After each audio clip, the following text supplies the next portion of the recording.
pêche, c'est un peu plus difficile. C'est-à-dire que l'eau que ça apporte, le fait que ça couvre toute la superficie, c'est un peu plus... Le besoin des plants n'est pas souvent bien satisfait. Et donc, nous sommes en train de remplacer cela progressivement par les raccords flexibles de 32. Je crois qu'il y a des techniciens parmi vous qui connaissent un peu ces tuyaux-là.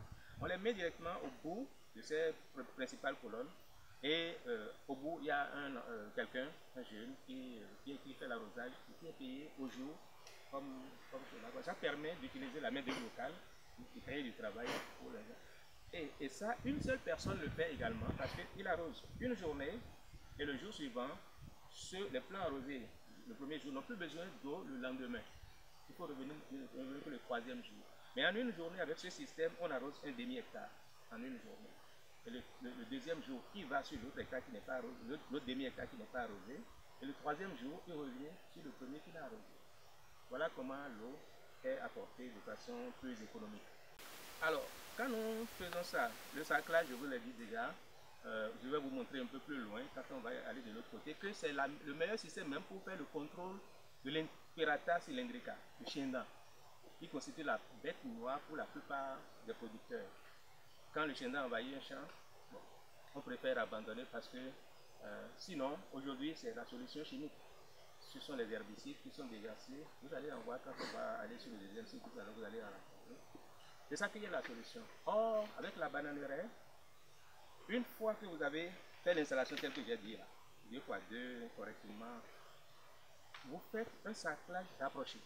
Pendant les 3 premiers mois, 3-4 premiers mois, vous faites un saclage rapproché. Vous ne laissez pas l'herbe pousser du tout, le chien pousser du tout. Mais à partir du 4e mois, le feuillage couvre complètement. Et comme vous le savez tous, le chien n'aime pas l'ombrage. Ça disparaît. C'est-à-dire progressivement, à force de ne plus pouvoir trouver la lumière, ça contrôle presque complètement le chien.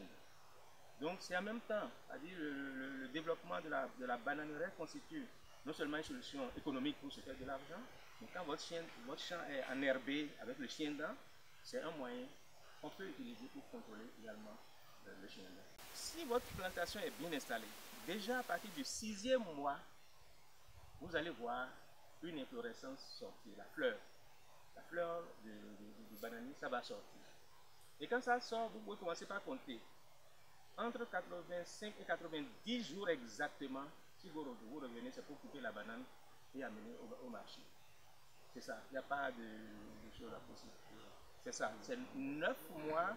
À partir du 9e mois, vous commencez la récolte. Vous allez dans le 10e mois, le 11e mois, et parfois, pour les tout derniers, vous pouvez les trouver dans le 12e mois. Mais ceux que vous avez récoltés pendant, disons, les 9e mois, là, déjà, ils ont déjà pris, il y a 3 mois d'avance. C'est ceux-là que vous voyez là, déjà, à droite. Cette plantation a été mise en place en septembre 2021. Toute la plantation a été mise en place en septembre 2021. Nous avons fait la première récolte ici en juin 2022. Le 15 juin 2022, on a fait la première récolte. En termes de rentabilité, ce n'est pas un truc à discuter.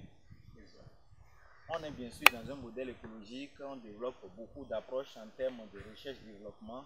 Bon, lorsqu'on sera sur le cas, ou bien peut-être on va organiser un plus grand forum pour en parler, mais c'est l'aspect rentabilité surtout qui nous a mobilisés aujourd'hui.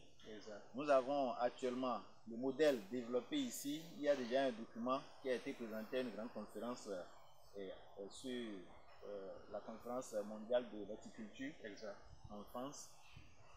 Le modèle traditionnel, parce que dans le modèle traditionnel aussi, il y a des gens qui font la bananeraie de case. Il y en a carrément qui vont au moins à un quart d'hectare. Ça, on ne peut plus appeler ça apprentissage, mais c'est déjà un modèle économique en développement. On a fait les calculs économiques. Je vous dis, actuellement, il y a des gens qui enlèvent leur palmier à huile pour mettre le plantain. Nous avons actuellement un brouillon d'article qui est dans le circuit d'évaluation qui va également sortir là-dessus.